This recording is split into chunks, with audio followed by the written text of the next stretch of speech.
নমস্কার, শুরু করছি বেঙ্গল লাইন আর আপনাদের সঙ্গে রয়েছি আমি সানন্দা।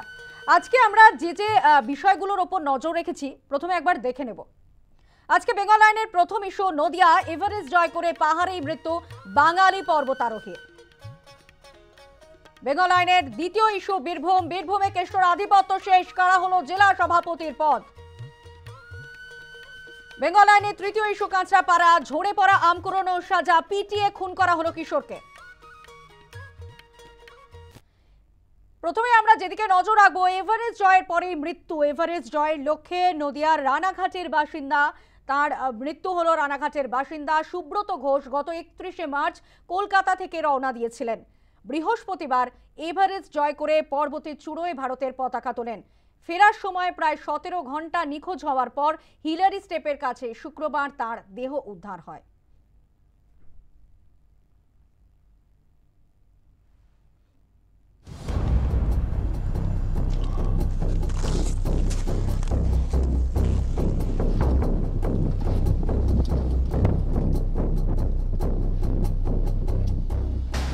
এভারেস্ট জয়ের পরে মৃত্যু বাঙালি পর্বতারোহী।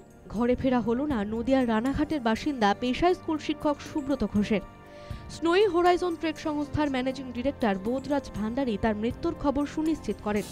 এভারেস্ট জয়ের লক্ষ্যে সুব্রত এবং রানাঘাটের আরেক বাসিন্দা রুম্পা দাস গত 31শে মার্চ কলকাতা থেকে রওনা দিয়েছিলেন। বৃহস্পতিবার দুপুরে দুই পর্বতারোহী এভারেস্ট জয় করে পর্বতের চূড়ায় ভারতের পতাকা তোলেন। ফিরতি পথেই ঘটে বিপত্তি। 17 ঘন্টা নিখোঁজ থাকার পর এভারেস্টের হিলারি স্টেপের কাছে শুক্রবার তার দেহ উদ্ধার হয়। মৃত্যুর পর কান্নায় ভেঙে পড়ে সুব্রত ঘোষের পরিবার। এজেন্সির তরফে সহযোগিতা করা হয়নি বলে অভিযোগ পরিবারের। 5:30 নাগাদ আমরা খবর পাই যে সুব্রত ও একটু অসুস্থ হয়ে গেছে, ও খুব ধীরে হাঁটছে, এরকম আমরা খবর পাই। আমরা বারবার বলেছিলাম যে যদি হেলিকপ্টার বা কোনো কিছু প্রয়োজন হয় টাকা পয়সার জন্য চিন্তা করবেন না, আমরা অ্যাকাউন্ট যা বলবেন আমরা টাকা পয়সা পাঠিয়ে দেবো, কিন্তু আপনারা যেভাবে হোক, হেলিকপ্টার হোক, শেরপা হোক, যেভাবে ওকে রেস্কিউ করার ব্যবস্থা করুন, অন্তত 4 নম্বর ক্যাম্পে নিয়ে আসুন। কিন্তু সেটা আমরা কোনোভাবেই ওদেরকে সেটা বোঝাতেও পারলাম না যে আপনারা করুন, কিন্তু ওরা কোনোভাবেই সেই জিনিসটা করলো না। শুক্রবার সুব্রত ঘোষের পরিবারের সঙ্গে দেখা করেন রানাঘাট উত্তর পশ্চিমের বিজেপি বিধায়ক পার্থ সারথী চট্টোপাধ্যায়। তিনি জানিয়েছেন, সুব্রত ঘোষের দেহ ফিরিয়ে আনার জন্য যাবতীয় ব্যবস্থা করেছেন বিরোধী দলনেতা শুভেন্দু অধিকারী। এখন রেস্কিউটা মেন দরকার। অলরেডি আমার সঙ্গে এখান থেকেও শুভেন্দুর সঙ্গে কথা হলো। অলরেডি যে এজেন্সির কন্ট্যাক্ট নাম্বার দিয়ে দেওয়া হয়েছিল, তো অলরেডি এমএসসিকে বলে জানিয়ে দিয়েছে। তো এখন একটু ওয়েট করা ছাড়া তো কোনো ইয়ে নেই, দেখা যাক। আমি এক্সপেক্ট করছি যে খুব তাড়াতাড়ি হবে, রেস্কিউ হবে। সুব্রত ঘোষের সঙ্গে এভারেস্ট জয় করেছেন আরেক পর্বতারোহী রুম্পা দাস। বেস ক্যাম্পে তিনি ফিরে এসেছেন, তবে তিনিও অসুস্থ। অক্সিজেন সাপোর্টে তাকে রাখা হয়েছে। News time. বারবার এরকম মৃত্যুর ঘটনা কেন ঘটছে? স্বপ্ন ছুঁয়েও শেষ পর্যন্ত নিমেষে সব শেষ হয়ে গেল। আমরা দেখেছি, যদি পরিসংখ্যানের বিষয়ে আমরা নজর রাখি, সেখানেও আমরা দেখব যে 100 বছরে 345 জনের মৃত্যু হয়েছে এরকম ঘটনায়। আমাদের সঙ্গে সরাসরি রয়েছেন একজন বিশিষ্ট পর্বতারোহী দীপালি সিনহা। দিওয়ালিতে আপনাকে নিউজ টাইমে স্বাগত জানাই। প্রথমেই যেটা জানতে চাইবো যে এইভাবে বারবার মৃত্যুর ঘটনা, এবং দেখা যাচ্ছে যে উঠে যাচ্ছে মানুষ, কিন্তু তারপর নামতে গিয়ে এরকম একটা ঘটনার সম্মুখীন হচ্ছে পর্বতারোহীরা। ঠিক কি কারণে, কি কি সতর্কতা থাকা উচিত বলে মনে হয় দীপালির? দেখো, পর্বতারোহণ এমনিতেই একটি ভীষণ কঠিন খেলা। এতে শারীরিক ক্ষমতা যতটা দরকার হয় ততটাই মনোবল, দৃঢ় মনোবল, আর সবচেয়ে বড় কথা পরিস্থিতির সঙ্গে মানিয়ে নেওয়ার একটা মনোভাব থাকতে হবে। মানে আমি রওনা হয়েছি বলেই আমাকে পৌঁছতেই হবে, যেতেই হবে, এরকম মনোভাব থাকলে কিন্তু মুশকিল। কেননা এই পর্বতারোহণ খেলাটা হচ্ছে যতটা না প্রকৃতির সঙ্গে লড়াই, ততটাই কিন্তু নিজের মানসিক এবং শারীরিক ক্ষমতার সঙ্গে লড়াই। আমার হয়তো আমি হয়তো এর আগে অনেকগুলো উঁচু উঁচু পাহাড় জয় করেছি বলেই যে আমি এভারেস্ট চড়ে যাওয়ার যোগ্যতা অর্জন করেছি, তা কিন্তু অনেক সময় নয়। এবং সবচেয়ে বড় কথা, প্রাকৃতিক যে পরিবেশ চারপাশের, সেটার সঙ্গে মানিয়ে নিতে শরীরকে সাহায্য করতে হবে, তাড়াহুড়ো করলে হবে না।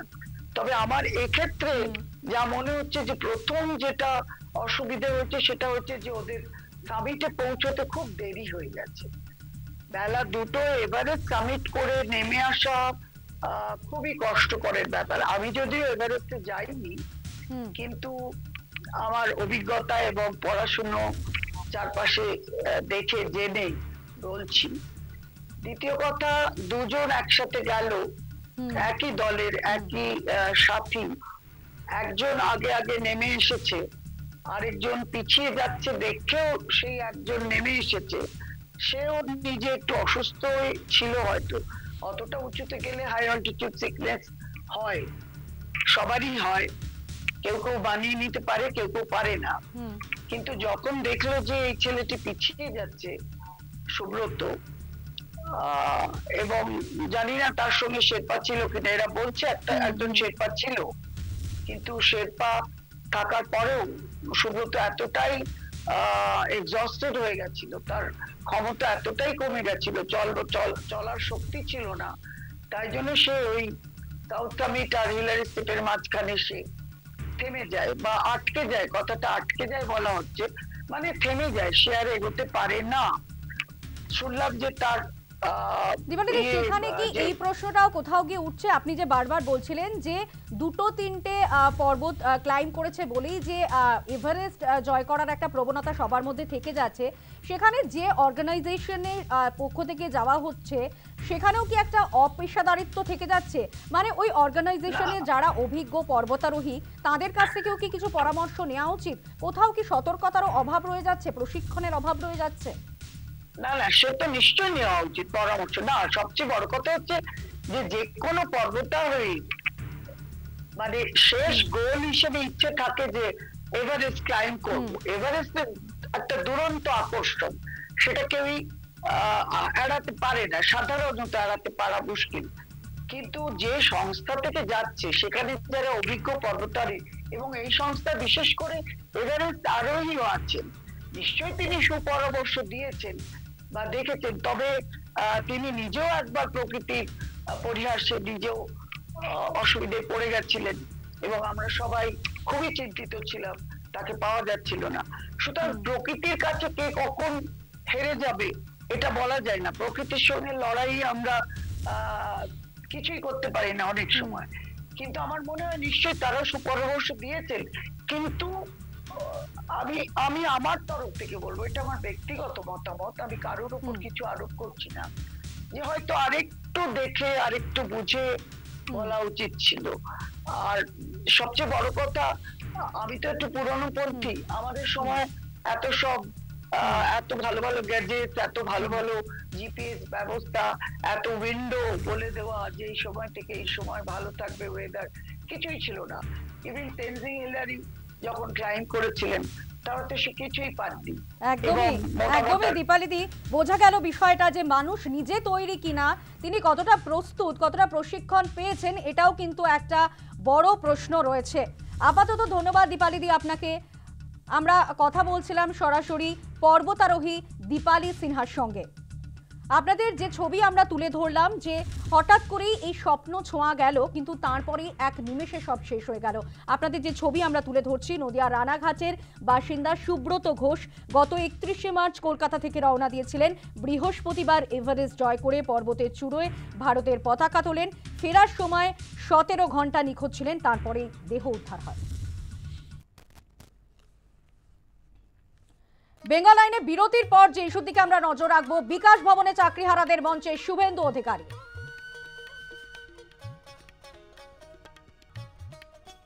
বিকাশ ভবনের খবর নিয়ে আমরা ফিরছি একটা বিরতির পর, সঙ্গে থাকুন। বেঙ্গল আইনে এবার যে ইস্যুর দিকে আমরা নজর রাখবো, চাকরিহারা শিক্ষকদের পাশে শুভেন্দু অধিকারী। বিকাশ ভবনে চাকরিহারাদের অবস্থান মঞ্চে পৌঁছে গেছেন বিরোধী দলনেতা শুভেন্দু অধিকারী। আমাদের সঙ্গে টেলিফোন লাইনে রয়েছেন আমাদের প্রতিনিধি প্রীতি পাত্র। প্রীতি, আমরা জানি যে গতকাল আমরা দেখেছিলাম লাঠিচার্জ এবং তার প্রতিবাদে ধিক্কার দিবস শিক্ষকদের, এবার অবস্থান মঞ্চে পৌঁছে গেলেন বিরোধী দলনেতা শুভেন্দু অধিকারী। বিরোধী দলনেতা শুভেন্দু অধিকারী তিনি কিন্তু বিকাশ ভবনে তাদের যে বিস্তার সভা চলছে সেই মঞ্চে কিন্তু ইতিমধ্যেই উপস্থিত হয়েছেন এবং সকালে কিন্তু চাকরিহারা শিক্ষকদের তরফ থেকে তারা কিন্তু বলেছিলেন যে এর আগে আমরা দেখেছি বিভিন্ন রাজনৈতিক ব্যক্তিত্বরা যখন তাদের মঞ্চে এসেছেন তখন কিন্তু তারা বরাবরই গো ব্যাক স্লোগান দিয়েছেন। তারা তখন বলতেন যে কোনোভাবেই এই তাদের যে আন্দোলন সেই আন্দোলনকে যাতে রাজনৈতিক রং লাগানো না যায় সেই কারণেই তারা কোনো রকম রাজনৈতিক ব্যক্তিত্বকে তারা তাদের মঞ্চে আহ্বান করবেন না। তবে আজকে তারা বলেন যেভাবে গতকাল রাতে তাদের উপর পুলিশের তরফ থেকে পাশবিক অত্যাচার চালানো হয়েছে সেই কারণে তারা এখন চাইছেন যে সমাজের সমস্ত স্তরের মানুষ এমনকি রাজনৈতিক ব্যক্তিত্বরাও যাতে তাদের পাশে এসে দাঁড়ান, তাদের যে দাবির কথা সেই সমস্ত দাবির কথা যাতে তুলে ধরা হয় সেই কথা কিন্তু আজ সকালেই তারা বিরোধী দলনেতা শুভেন্দু অধিকারীর উদ্দেশ্যে বার্তা দিয়েছিলেন যাতে তিনি এসে তাদের পাশে দাঁড়ায়, তাদের যে দাবি রয়েছে সেই সমস্ত দাবি তার কাছে শোনেন এবং তিনি যেহেতু বিরোধী দলনেতা সেক্ষেত্রে তাদের দাবি যাতে রাজ্য সরকারের কাছে পৌঁছে দেয় অর্থাৎ তাদের ওয়েমার সিট প্রকাশ এবং তাদের চাকরি ফিরিয়ে দেওয়া এই দাবি যাতে পৌঁছে দেয় সেই আহ্বান কিন্তু তারা জানিয়েছিলেন। সেই মতো দেখা যায় আজ বিরোধী দলনেতা শুভেন্দু অধিকারী ইতিমধ্যে কিন্তু তাদের মঞ্চে উপস্থিত হয়েছেন। ধন্যবাদ প্রীতি। আমরা কথা বলছিলাম আমাদের প্রতিনিধি প্রীতি পাত্রের সঙ্গে। বেঙ্গল আইনের এবার যে ইস্যুতে আমরা নজর রাখবো আর বীরভূমের জেলা সভাপতি নন অনুব্রত মণ্ডল। বীরভূমে কেষ্টর আধিপত্য শেষ, কারা হলো জেলা সভাপতির পদ। জেলার কোর কমিটিতেই আস্থা তৃণমূলের। বীরভূমের জেলা সভাপতি রইল না অনুব্রত মণ্ডল। আমরা কথা বলবো, আমাদের সঙ্গে টেলিফোন লাইনে রয়েছেন, আমাদের সঙ্গে সরাসরি রয়েছেন আমাদের প্রতিনিধি সুজিত মণ্ডল। সুজিত, আমরা দেখলাম যে এতদিন আমরা দেখেছি যে অনুব্রত মণ্ডল যে সময় জেলে ছিলেন সে সময় একেবারে সেই সুযোগে কিন্তু আমরা দেখেছি যে কোথাও গিয়ে শক্তিশালী হয়ে উঠেছিল কাজল শেখ এবং তারপর আমরা দেখলাম পঞ্চায়েত ভোট এবং লোকসভা নির্বাচন, সেক্ষেত্রে কেষ্টকে ছাড়াই জয়ী হলো তৃণমূল। এবার কি তাহলে বীরভূমের এই রাজনৈতিক কোনো সমীকরণ বদলাতে চলেছে বা রাজনীতিতে এবার কোনো পরিবর্তন আসতে চলেছে? হ্যাঁ দেখো সানন্দা, ঠিক সেই ধরনের পরিস্থিতি তৈরি হয়েছে আজকে বীরভূম জেলার ক্ষেত্রে। অনুব্রত মণ্ডলের নাম নেই সভাপতি হিসেবে, কারণ দীর্ঘদিন ধরে তার নাম সভাপতি হিসেবে ছিল অনুব্রত মণ্ডল। সেখানে চেয়ারপারসন করা হয়েছে আশিস বন্দ্যোপাধ্যায়কে, যেখানে বীরভূম জেলা পরিচালনা করবে কোর কমিটি, যে কোর কমিটিতে 9 জন সদস্য এবং সেখানে রয়েছে অভিজিৎ সিনহা, অনুব্রত মণ্ডল এবং চন্দ্রনাথ সিনহা এবং সেই সঙ্গে কাজল শেখ, সুদীপ্ত ঘোষ এবং বিকাশ রায়চৌধুরী, আশিস বন্দ্যোপাধ্যায়, এছাড়াও 2 জন সাংসদও রয়েছেন। মোট 9 জন পরিচালনা করবে বীরভূম জেলা, অর্থাৎ কোর কমিটির উপরে আস্থা রাখছে বীরভূম জেলায় মমতা ব্যানার্জি বলা যায় বা তৃণমূল কংগ্রেস বলা যায়। সেই সঙ্গে বারবার কাজল শেখ অভিযোগ করেছিলেন যে বীরভূম জেলায় সভাপতি নেই, ঠিক সেটাকেই সিলমোহর দিল রাজ্য তৃণমূল কংগ্রেস এবং সেখানে জানানো হয়েছে পরিষ্কারভাবে অনুব্রত মণ্ডলের নাম নেই, কিন্তু চেয়ারপারসন সেখানে করা হয়েছে আশিস বন্দ্যোপাধ্যায়কে। এবং যে কোর কমিটি বীরভূম জেলার ক্ষেত্রে ছিল সেই কোর কমিটিকে আবার নতুন করে সাফলিং করা হয়েছে, অর্থাৎ সেই কোর কমিটির নামগুলিকেই আবার নতুন করে রাখা হয়েছে এবং সেই কোর কমিটি পরিচালনা করবে আগামী দিনে বীরভূম জেলা। অর্থাৎ তৃণমূল কংগ্রেসের এই রদবদল আগামীতে যে 26-এর ভোট রয়েছে সেক্ষেত্রে কি অনুব্রতর প্রভাব কতটা কমিয়ে দিল এখন সেটাই বড় প্রশ্নচিহ্ন। তবে এখন তৃণমূল কংগ্রেসে কোনোটাই অসম্ভব নয়, হয়তো আগামীতে কি করবে এখন সেটা বড় প্রশ্ন ছিল। তবে অনুব্রত মণ্ডল আস্তে আস্তে তিনি তার রাজ ধরতে লেগেছিলেন বীরভূম জেলায় বিভিন্ন মহকুমাতে, যার ফলে অনুব্রত মণ্ডলের সেই রাজকে অনেকটা কমিয়ে দিল বলা যায় আজকে তৃণমূল কংগ্রেসের এই ঘোষণা। একেবারে কোর কমিটির মধ্যেই কাজল শেখ রয়েছেন এবং সেই কাজল শেখই দীর্ঘদিন ধরে অভিযোগ করেছিলেন অনুব্রত মণ্ডলের বিরুদ্ধে এবং অনুব্রত বিরোধী হিসেবেই কাজল শেখ সেখানে প্রতিবাদ করেছেন বারবারই। কিন্তু আমরা দেখেছি যে কোর কমিটিকে গুরুত্ব দেওয়া হচ্ছে না এমনই অভিযোগ কিন্তু বারবার তুলেছেন কাজল শেখ। আমরা দেখেছি যে কাজল শেখ কিন্তু নিজের জমি বাড়িয়েছেন, অন্যদিকে আমরা দেখেছি যে অনুব্রত মণ্ডল তিনি কিন্তু তার জমি হারিয়েছে। এবার একেবারে কেষ্ট রাজের অবসান। একেবারে তাই, অনেকটাই তাই। এখন তৃণমূল কংগ্রেস আমি যে বললাম কোনোটাই অসম্ভব নয়, আগামীতে কি হবে এখন সেটা বড় প্রশ্ন চিহ্ন। তবে কাজল শেখ যে আবার নতুন করে একটা মাটি পেয়েছে আজকের এই ঘোষণার পর তা বলাই যায়, কারণ কাজল শেখ কিছুক্ষণ আগে বক্তব্য দিয়েছেন, তিনি বারবার অভিযোগ করেছিলেন যে কোর কমিটিকে যে মমতা ব্যানার্জি ঠিক করেছেন সেই কোর কমিটিকে প্রাধান্য দেওয়া হচ্ছে না। তার অভিযোগের ভিত্তিতেই সম্ভবত এই কোর কমিটিকেই প্রাধান্য দিল তৃণমূল কংগ্রেস বলে তিনি মনে করছেন। ধন্যবাদ সুজিত। আমরা কথা বলছিলাম আমাদের প্রতিনিধি সুজিত মণ্ডলের সঙ্গে। কাজল শেখ তিনি কি বলছেন শোনাবো আপনাদের। আশিস বন্দ্যোপাধ্যায় দীর্ঘদিন ধরে ছিলেন, তিনি আছেন। আর কলকাতা নেতাজি ইন্ডোর স্টেডিয়ামে সারা বাংলার যারা মামাটি মানুষের সৈনিক আছেন তাদের সকলকে নিয়ে আমাদের দলনেত্রী বাংলার মা মাননীয় মুখ্যমন্ত্রী মাননীয় মমতা বন্দ্যোপাধ্যায় ডাক দিয়েছিলেন এবং ওই সভাতেই তিনি ডিক্লার করেছিলেন যে বীরভূম জেলা পরিচালনা করবে কোর কমিটি। সেটাই হয়েছে। এটা আমাদের কাছে প্রত্যাশিত ছিল, এটা আমাদের কাছে নতুন কিছু ঘটনা নয়। আমি আজকের দিনে মাননীয় মুখ্যমন্ত্রী মাননীয় মমতা বন্দ্যোপাধ্যায়কে এবং যুবরাজ অভিষেক বন্দ্যোপাধ্যায়কে নত মস্তকে প্রণাম জানাই, কারণ তিনি বীরভূম জেলা কোর কমিটিকে ভরসা রেখেছেন। বেঙ্গল লাইনে এবার যে ইস্যুতে আমরা নজর রাখবো, জন বার্লাকে নোটিশ শুভেন্দু অধিকারীর। পদত্যাগী জন বার্লাকে আইনি নোটিশ শুভেন্দু অধিকারীর। আপনারা জানেন যে গতকালই কিন্তু বিজেপি ছেড়ে তৃণমূলে যোগ দিয়েছেন প্রাক্তন সাংসদ জন বার্লা, এবং ইতিমধ্যেই কিন্তু আমরা দেখেছি যে জন বার্লা তৃণমূলে যোগদান করেই বারে বারে শুভেন্দু অধিকারীকে নিশানা করেছেন এবং তিনি বলেছেন উন্নয়নমূলক কাজে তাকে বাধা দিয়েছেন শুভেন্দু অধিকারী। সেক্ষেত্রে এইভাবে বিরোধী দলনেতা কাজে আটকালে সেভাবে কিভাবে এই দল করা সম্ভব, এমনই কিন্তু ভাবে নিশানা করেছেন এবং তারপরেই শুভেন্দু অধিকারী আইনি নোটিশ পাঠালো জন বার্লাকে। কি বলেছেন শুভেন্দু অধিকারী এ প্রসঙ্গে শোনাবো। জন বার্লাকে আইনি নোটিশ শুভেন্দু অধিকারীর। গতকাল তৃণমূলে যোগদান করেই জন বার্লা দাবি করেছেন বিভিন্ন উন্নয়নমূলক কাজে তাকে বাধা দিয়েছেন বিরোধী দলনেতা শুভেন্দু অধিকারী। মানুষের জন্য কাজ করতে চেয়েছিলেন জন বার্লা, কিন্তু শুভেন্দু অধিকারী আটকে দিয়েছেন। এভাবে আটকালে কে দলে কাজ করবে, এমনই কিন্তু অভিযোগ তুলেছেন এবং তারপরেই জন বার্লাকে আইনি নোটিশ শুভেন্দু অধিকারীর। কি বলেছেন শুভেন্দু? জন বার্লা গতকাল কি বলেছিলেন শোনাবো। वर्तमान विरोधी दल नेता आप लोग सब जानते हैं,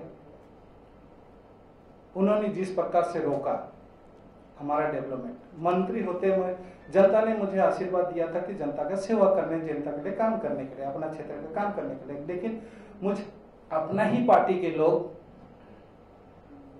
वर्तमान पश्चिम बंगाल का विरोधी नेता शुभेंदु अधिकारी ने मुझे इतना बड़ा हॉस्पिटल बन रहा है 100% फंड, ये ऐसा नहीं कि स्टेट का शेयर 40-60 नहीं है, 100% फंड लेके हमने रेलवे में जस्ट रेलवे ने सब बातचीत करके जमीन भी चिन्हित कर दिया था, बस हमें MU साइन करना था। लेकिन यहाँ से हमारा मिनिस्ट्री ने फोन किया और मुझे रोका गया। इस प्रकार से अगर डेवलपमेंट काम को अगर रोका जाए। আজ কি বলেছেন বিরোধী দলনেতা শুভেন্দু অধিকারী শোনাবো আপনাদের। দলবদল করেছে এবং তিনি অভিযোগ করছেন আমি ওনাকে লয়ারের নোটিশ পাঠিয়ে দিয়েছি। উনি যা যা বলেছেন ওটা আইপ্যাকে লিখে দেওয়া স্ক্রিপ্ট। আর তৃণমূলের একটা ক্রাইটেরিয়া আছে, যদি কোনো গ্রামেও কেউ যোগদান করে তাকে আইপ্যাক থেকে লিখে দেওয়া হয় শুভেন্দু অধিকারীকে আক্রমণ করতে হবে। এই তৃণমূলের চোরগুলো আইপ্যাক এবং চোর মমতার যে বাহিনী, তারা আমাকে আক্রমণ করছে, মানে আমি সঠিক রাস্তায় আছি। আমি জন বার্লাকে মেল পাঠিয়ে দিয়েছি, উনি যা যা বলেছেন ওনাকে প্রমাণ করতে হবে। প্রমাণ না করলে ওনার সঙ্গে আমার কোর্টে দেখা হবে। বেঙ্গল লাইনে এবার যে ইস্যুর দিকে আমরা নজর রাখবো, আম কুড়োনোয় পিটিয়ে খুন করা হলো 17 বছরের এক যুবককে। কাঁচরাপাড়ার ঘটনা, ঝরে পড়া আম কুড়োনোর সাজা, পিটিয়ে খুন করা হলো কিশোরকে। আম কুড়োনোয় পিটিয়ে খুন করা হলো কিশোরকে, বেধড়ক মার এবং তারপরে পিটিয়ে খুন করা হয়েছে, এমনই অভিযোগ সামনে এসেছে। অভিযুক্ত বাগান মালিক, কাঁচরাপাড়ার শিবদাসপুরের ঘটনা। আপনাদেরকে দেখাচ্ছি যে ছবি। আমাদের সঙ্গে সরাসরি রয়েছেন আমাদের প্রতিনিধি মাসুম আক্তার। মাসুম, যে প্রশ্ন সবার আগে উঠছে যে ছোটবেলায় আম কুড়োনোটা একটা খেলার মধ্যে অঙ্গ হিসেবে আমরা ধরতাম, আমরা আম কুড়োতাম, এরকম কিন্তু বহু মুহূর্তই আমরা কাটিয়েছি, সেখানে আম কুড়োতে গিয়ে এরকম একটা সাজা।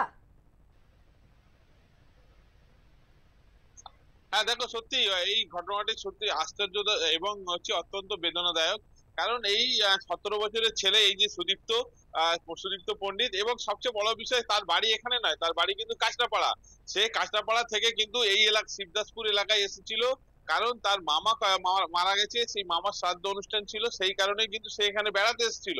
এবং এখানে আসার পর এখানে কয়েকজন বন্ধু বান্ধবের সাথে সেই ওই বাগানে গেছিল গাছে আম কুড়োতে বা আম পাড়তে, যে কোনো কারণেই। সেইখানে যে আম গাছগুলি যে কিনেছে বা যে বাগানের যে মালিক সেই আম গাছ কিন্তু ইতিমধ্যে আগেই বিক্রি করে দিয়েছিল। সেই আমগুলো যে কিনেছে বা রক্ষণাবেক্ষণ করতো সেই হচ্ছে ফারাদ মন্ডল। সে হঠাৎ করেই তাদেরকে তাড়া করে এবং তারা কিন্তু পালিয়ে যায়। পালিয়ে গেলে তিনজন পালিয়ে গেলে কিন্তু এই যে সুদীপ্ত পণ্ডিতকে হাতে হাতে ধরে ফেলে এবং তাকে মারধর করে। মারধর করার পর কিন্তু সে কিন্তু ওখানে লুটিয়ে পড়েছিল এবং এলাকার থেকে যেটা জানা যাচ্ছে, এলাকার মানুষের যেটা ক্ষোভ যে বিষয়টি নিয়ে, তাকে কিন্তু পরে সেখান থেকে যখন উদ্ধার করে মানে এতটাই পেটানো হলো যে মৃত্যু পর্যন্ত হলো মাসুম, এতটা অসহিষ্ণুতার ছবি দেখা যাচ্ছে। হ্যাঁ দেখো, অবশ্যই যে মানুষ নিজের ধৈর্য কিভাবে হারিয়ে ফেলছে সামান্য একটা আম পাড়াকে কেন্দ্র করে এইভাবে মারধর, এবং পুলিশও কিন্তু এটা নিয়ে হতবাক। এবং ব্যারাকপুরের পুলিশ কমিশনার অজয় ঠাকুর তিনি নিজে ঘটনাস্থলে এসেছিলেন, কারণ এই ঘটনার পর এলাকায় ব্যাপক উত্তেজনা তৈরি হয় এবং এলাকার প্রত্যেকটা মানুষ বিক্ষোভ দেখাতে থাকে। তাদের ডিমান্ড হচ্ছে এই যে অপরাধী যে এইভাবে মারধর করেছে এই ফুরাদ মন্ডল, তার কিন্তু দৃষ্টান্তমূলক শাস্তি চাই, অর্থাৎ তার ফাঁসির শাস্তি দাবি করেছে এলাকার মানুষজন। তবে পুলিশ পুরো ঘটনার তদন্ত শুরু করেছে এবং এই ঘটনার পর কিন্তু এলাকায় বেশ কিছু বাড়িও ভাঙচুরের খবর এসছে। তবে এই ঘটনা যাতে আর না ছড়ায় পুলিশ তার জন্য এলাকায় অর্থাৎ সামান্যতম ভুল ত্রুটিরও ক্ষমার সুযোগ থাকছে না। মাসুম, আপাতত ধন্যবাদ তোমায়। আমরা কথা বলছিলাম, সরাসরি ছিলেন আমাদের প্রতিনিধি মাসুম আক্তার। ফিরে এলাম বিরতির পর, দেখছেন বেঙ্গল লাইন। এবার যে ইস্যুর দিকে আমরা নজর রাখবো, ডিএ মামলায় সুপ্রিম কোর্টে চাপে রাজ্য দিতে হবে বকেয়ার 25%। সুপ্রিম রায়ে খুশি রাজ্য সরকারি কর্মচারীরা, তাদের নৈতিক জয়। শীর্ষ আদালতে নৈতিক জয় রাজ্য সরকারি কর্মচারীদের 4 মাসের মধ্যে বকেয়া মহার্ঘ ভাতার 25% দিতে হবে, এমনটাই নির্দেশ রাজ্য সরকারকে। সুপ্রিম রায়ে ডিএ মামলায় ধাক্কা রাজ্যের। 18 পার করে 19-এ এসে মিলল সাফল্য। 18 বার সুপ্রিম কোর্টে মামলার শুনানি কোনো না কোনো কারণে পিছিয়েছে। 19তম শুনানিতে এসে সুপ্রিম কোর্টের 2 বিচারপতি রাজ্যকে নির্দেশ দিয়েছে যে 25% মহার্ঘ ভাতা 4 সপ্তাহের মধ্যে দিতে হবে। আইনজীবী ফিরদৌস সামিম কি বলেছেন এ প্রসঙ্গে শোনাবো। Today, Honorable Supreme Court passed an interim order. The state government of West Bengal ought to release 25% of area DA of the state government employees, because that is all our area. Confederation of State Government Employees, that is a organization of state government employees. They institute a original application before SAT. Thereafter, they came to the High Court. The state government in SAT as well as High Court loses this case for 6 times, and after that they institute the SLP before the Apex Court. The Apex Court today passed an interim order. The state government of West Bengal ought to release 25% of the area DA. Yes, in the Calcutta High Court judgment it was within the 3 months. Now today Supreme Court says as per the Calcutta High Court judgment. Lakhs of peoples, lakhs of state government employees as well as the pensioner, they will be benefited by this judgment. সাংবাদিক বৈঠক করে সংগ্রামী যৌথ মঞ্চের তরফে কি জানানো হয়েছে শোনাবো। আজকে পশ্চিমবঙ্গের প্রত্যেকটি কর্মচারী গর্বিত। কেন গর্বিত? মাননীয়া বলেছিলেন ঘেউ ঘেউ করবে না, অর্থাৎ আমাদেরকে এই সরকারি কর্মচারীরা যারা পশ্চিমবঙ্গটাকে চালিয়ে নিয়ে যায় তাদেরকে সারমেয়র সাথে তুলনা করেছিলেন। উনি বলতে চেয়েছিলেন ডিএটা দয়ার দান, আমি চাইলে দেব, না চাইলে দেব না। আজকে সুপ্রিম কোর্ট সপাটে চড্ডা বসিয়েছেন গালে এবং বুঝিয়ে দিয়েছেন ভুলভাল কথা ভুল জায়গায় বলবে, ওই মন্ত্রিসভাতে বলবে, এখানে বলতে এসো না। এটা কর্মচারীদের সাংবিধানিক অধিকার। কেন এই লড়াই সকলে মিলে করেছে, এটা কোনো একার লড়াই না, কোনো একটি সংগঠনের লড়াই না। সমস্ত শিক্ষক কর্মচারী যদি এই লড়াইয়ের প্রথম থেকে না থাকতো তাহলে এই জয় আমরা আনতে পারতাম না। রায়ের ক্ষেত্রে যেই কথাটা বলেছে যে 25% ডিএ দিতে হবে, ডিএ দিতে হবে বকেয়া ডিএ দিতে হবে।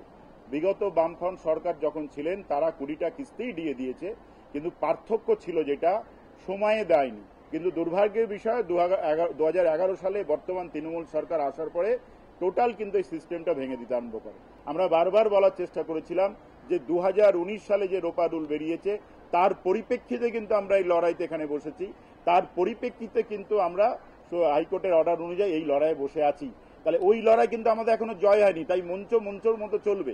কিন্তু সেই জায়গা থেকে আমরা এই কয়েক মাস হলো এই মামলাতে আমরা চেষ্টা করেছি যে এই মামলাকে যেন ত্বরান্বিত করা যায়, দ্রুত রায় বেরোয়। আমরা আগস্টের অপেক্ষায় না থেকে আমরা 100% দাবিতে অবিলম্বে কলকাতা একটা বড় মিছিল করতে চলেছি।